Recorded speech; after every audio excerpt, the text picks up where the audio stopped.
Movie start होती है और हम एक बूढ़ी औरत को देखते हैं जो कि अपने घर के कामों में मसरूफ होती है। जब थोड़ी देर बाद वो अपने हस्बैंड के पास जाती है तो वो एक बहुत ही अजीब सीन देखती है। वो देखती है कि उसके हस्बैंड ने एक चिड़िया को मार दिया है और अब वो उसका खून निकाल कर पी रहा है। ये देखकर वो काफी ज्यादा घबरा जाती है और ये सीन यहाँ पर कट हो जाता है और अगले सीन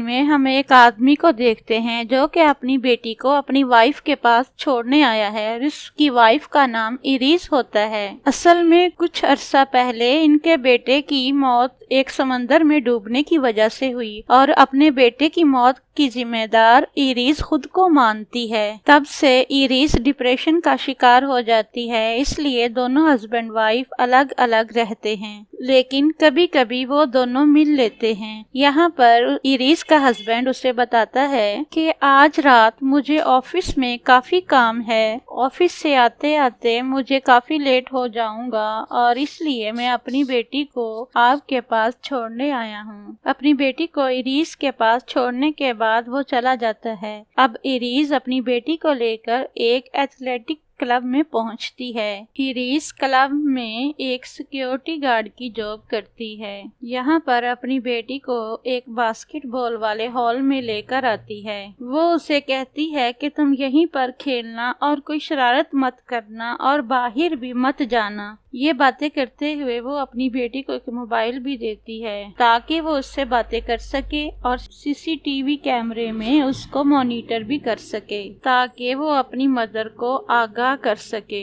इसके बाद इरीज उसको वहीं पर छोड़कर चली जाती है। इरीज के जाने के बाद उनकी बेटी वहां पर खेलने लग जाती है। इरीज भी जाकर सीसीटीवी कैमरे में उसको मॉनिटर करने लगती है। फिर कुछ देर बाद उनकी बेटी इरीज को याद करवाती है कि मामा आपको याद है आज मेरे भाई की बर्थडे है, यानी उस बच्चे की जिसकी डेथ हो गई है। ये जानकर इरीज काफी ज्यादा दुखी हो जाती है। तभी इरीज को क्लब के बाहर से अजीब तरह की आवाजें आने लगती हैं। जब वो बाहर जाकर देखती है तो वहाँ पर एक आदमी होता है जो दूसरे आदमी को मार रहा होता है। ये देखकर इरीज काफी ज्यादा डर जाती है और घबरा भी जाती है और उसी वक्त वो मोबाइल से बाहर बैठे हुए गार्ड को फोन करती है। तब ये सुनकर गार्ड इरीज को बताता है कि आप परेशान मत होइए, मैंने पुलिस को फोन कर दिया है। इरीज को अपनी बेटी की फिक्र होने लगती है, इसलिए वह जल्दी से बास्केटबॉल वाले रूम में आ जाती है और वहाँ अपनी बेटी को ना पाकर वह बहुत ज्यादा घबरा जाती है। इरीज उसे हर जगह ढूंढने की कोशिश करती है, लेकिन उसकी बेटी उसे कहीं भी दिखाई नहीं दे रही। लेकिन तभी इरीज देखती है कि एक अजीब सा आदमी क्लब में घुस गया है, तो वो उसे बाहर निकलने का कहती है, लेकिन वो उसकी बात नहीं सुनता और भागकर इसी हाल में आ जाता है। हम उस आदमी को देखते हैं, वो नॉर्मल तो बिल्कुल भी नहीं लग रहा था, बल्कि इन्फेक्टेड लग रहा था। ऐसे लगता था जैसे वो कोई ज़ॉम्बी हो और तेजी से भागकर इरीज पर हमला करता है। लेकिन इरीज एक स्केटिंग बोर्ड से उसे मारती है और मार कर नीचे गिरा देती है। वो उठकर इरीज के पीछे भागने लग जाता है और इरीज काफी डर जाती है और वहां से भाग निकलती है। इरीज एक रूम में आ जाती है और उसके दरवाजे को अच्छे से बंद कर लेती है। फिर इरीज डोर के सुराख से बाहर देखती है, जहाँ पर बहुत से अजीब से लोग इधर उधर भाग रहे थे। साथ ही वो सिक्योरिटी गार्ड भी वहाँ पर मरा हुआ पड़ा था। ये देखकर इरीज काफी ज्यादा डर जाती है। वो जल्दी से सीसीटीवी कैमरा को चेक करती है ताकि उसकी बेटी को जल्द अज जल्द ढूंढा जा सके। फिर एक रूम में उसे अपनी बेटी नजर आ जाती है, इसलिए वो उस रूम में लगे हुए टेलीफोन पर अपनी बेटी से बात करती है। जब इरीज की बेटी कॉल पिक करती है तो वो उसे बताती है, बेटा मेरी बात गौर से सुनो, तुम्हें डरने की कोई जरूरत नहीं है, बस मेरी बेटी उस रूम को अच्छे से लॉक करके रखना, मैं बहुत जल्द तुम्हें उस रूम से निकाल कर ले जाऊंगी। अभी इरीज अपनी बेटी से बात कर ही रही होती है, तभी उसको उसके रूम के बाहर किसी के कदमों की आवाज सुनाई देती है। इसलिए इरीज जल्दी से टेबल के नीचे छुप जाती है। बाहर असल में वही आदमी होता है जिसने पहले भी इरीज पर हमला करने की कोशिश की थी। तभी अचानक से वहाँ पर एक बिल्ली आ जाती है, जिसे फौरन से वो आदमी पकड़ लेता है और उसे जान से मार डालता है। बिल्ली को मारकर वो उसका खून पीने लगता है। ये देखकर इरीज मौका पाकर वहाँ से भाग जाती है और दूसरे रूम में जाकर छुप जाती है। दूसरे रूम में जाकर वो अपने मोबाइल से सीसीटीवी कैमरा को चेक करने लगती है और अपनी बेटी को देखने लगती है। तो वो देखती है कि उसकी बेटी के रूम के बाहर एक औरत है, यानी कि एक ज़ॉम्बी औरत, और दरवाजे को तोड़ने लगती है। ये देखकर इरीज काफी ज्यादा डर जाती है। अब वो कुछ देर पहले की फुटेज देखती है। वो देखती है कि पूरे शहर में ये वायरस फैल चुका है, यानी कि ज़ॉम्बी वायरस। जब ये ज़ॉम्बीज दूसरे को काटते हैं तो पूरे 32 मिनट के लिए वो शांत हो जाते हैं, यानी कि रिलैक्स हो जाते हैं, यानी 32 सेकंड वो नॉर्मल रहते हैं और इसके बाद वो फिर दूसरे को काटने लगते हैं। उसको हर हाल में अपनी बेटी को उन ज़ॉम्बीज से बचाना था,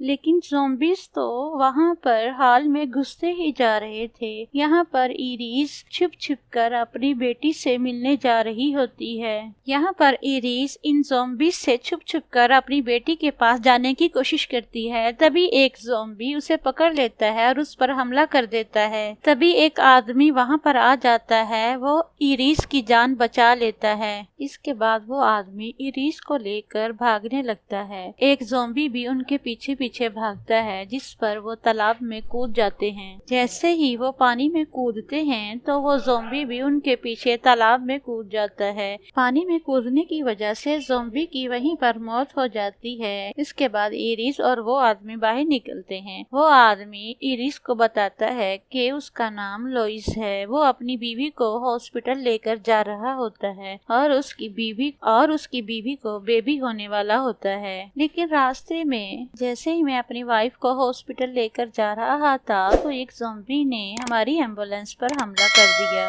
इसीलिए मैं अपनी वाइफ को लेकर यहाँ पर आ गया और तुम्हें ही मेरी वाइफ की मदद करनी होगी। यहाँ पर लोइस इरीज को ये भी बताता है कि ज़ॉम्बीज असल में पानी में तैर नहीं सकते। पानी में डूबने की वजह से कुछ ही देर में उनकी मौत हो जाती है। अब लोइस इरीज को लेकर अपनी वाइफ के पास आता है। जैसे ही इरीज उसकी वाइफ को देखती है कि लोइस की वाइफ नॉर्मल नहीं है बल्कि वो इन्फेक्टेड है, ये देखकर इरीज उसकी हेल्प करने से मना कर देती है। लोइस ने अपनी वाइफ को चेयर से बांधा होता है। यहाँ पर वो ये खतरनाक ज़ॉम्बी में बदल गई थी। इरीज ये देखकर इतना ज्यादा घबरा जाती है, वो वहाँ से भागने लगती है। इस वजह से लोइस को काफी ज्यादा गुस्सा आता है। वो इरीज से कहता है कि अगर तुम्हारी बेटी ज़ॉम्बी बन जाती तो फिर तुम क्या करती, तो तब तुम अपनी बेटी की भी मदद न करती। ये सुनकर इरीज काफी ज्यादा हैरान हो जाती है और उसे पूछती है कि तुम्हें मेरी बेटी के बारे में कैसे पता है। लोइस इरीज को बताता है कि असल में तुम्हारी बेटी मेरे पास है, मैंने उसे छुपाया हुआ है और इन ज़ॉम्बी से बचा कर रखा हुआ है। इरीज तुम सोच लो, अगर तुम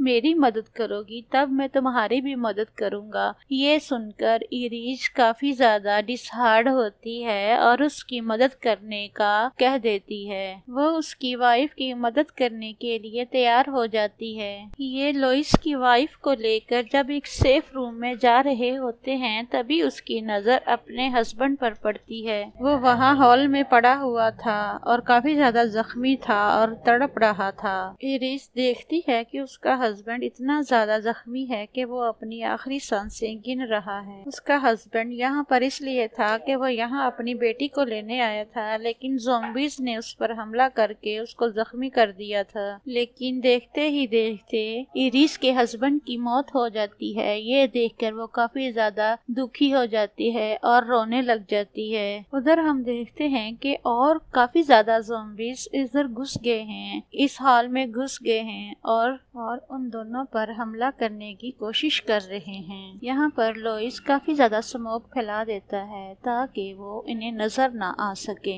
अब वो वहाँ से एक सेफ जगह पर चले जाते हैं। वहाँ पर भी एक ज़ॉम्बी होती है जो कि लोइस की वाइफ का पेट काटने की कोशिश करती है, लेकिन इरीज उसका ध्यान भटका कर लोइस की वाइफ को एक सेफ जगह पर ले जाती है। वहाँ पर वो दोनों लोइस की वाइफ की मदद करते हैं और लोइस की वाइफ वहाँ पर एक बच्चे को जन्म देती है। लेकिन तब अचानक लोइस की वाइफ उन पर हमला करके अपने बच्चे को छीन लेती है। लोइस की वाइफ अपने बेबी को भी काटने की कोशिश करती है, लेकिन ना चाहते हुए भी लोइस को उस पर हमला करना पड़ता है और वो उससे शूट कर देता है, जिससे उसकी मौत वाक़या हो जाती है। इसके बाद इरीस लोइस से कहती है कि मैंने आपकी हेल्प कर दी है, अब आपकी बारी है मेरी हेल्प करने की। चलिए अब बताइए मुझे मेरी बेटी कहाँ है। तब लोइस उसे बताता है कि तुम्हारी बेटी एक वॉलिंग रूम में है। तब वो डर डर कर वॉलिंग रूम पहुंचती है। उस रूम में पहुंचकर वो देखती है कि उस रूम में उसकी बेटी का बैग पड़ा हुआ है, साथ ही साथ वहाँ पर काफी ज्यादा खून भी गिरा होता है।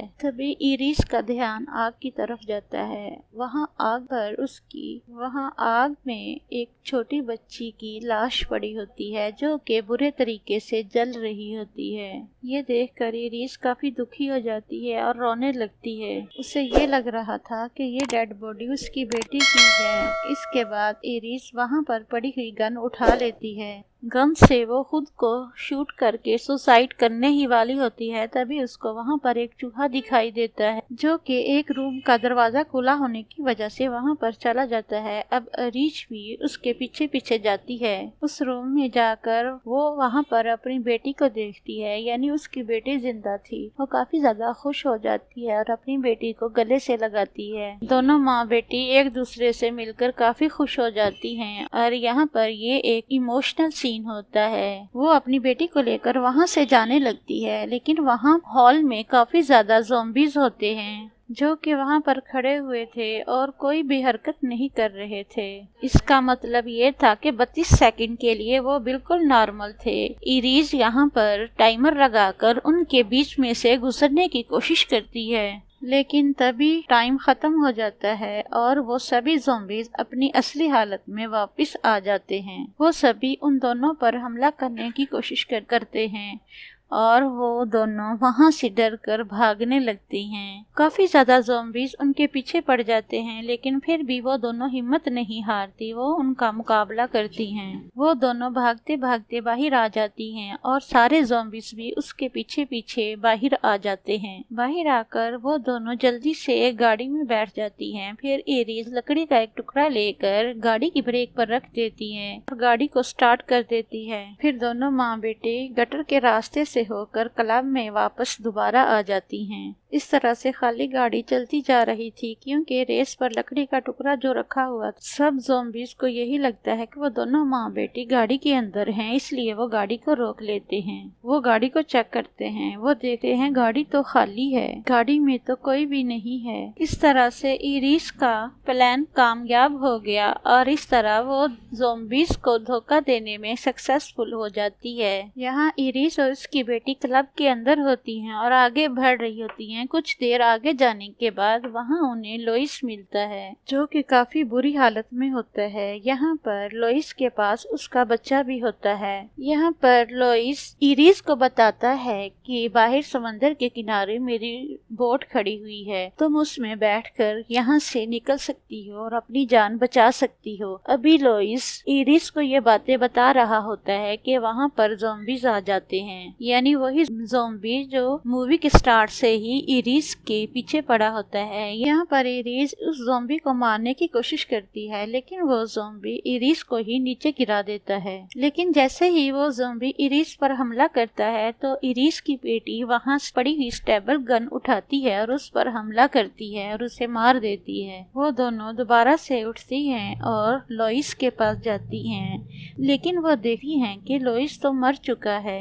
तभी वो डोर से बाहर निकलती हैं और किसी तरह उस बोट के पास पहुंचने की कोशिश करती हैं। तभी बहुत सारे ज़ॉम्बीज उनके पीछे पीछे आने लगे हैं। वहां पहुंचकर वो देखती हैं कि सभी बोट्स को आग लगी हुई है। अब इरिस और उसकी बेटी का वहां से निकलना बहुत मुश्किल हो गया था और अब यहाँ से बच निकलने का कोई भी रास्ता नहीं था। लेकिन अब सवाल ये था कि क्या इरिस और उसकी बेटी अब सरवाइव कर पाएंगी या इन ज़ॉम्बीज के हाथों मारी जाएंगी। इसी सवाल के साथ ये मूवी यहीं पर खत्म हो जाती है। देखने के लिए बहुत बहुत शुक्रिया।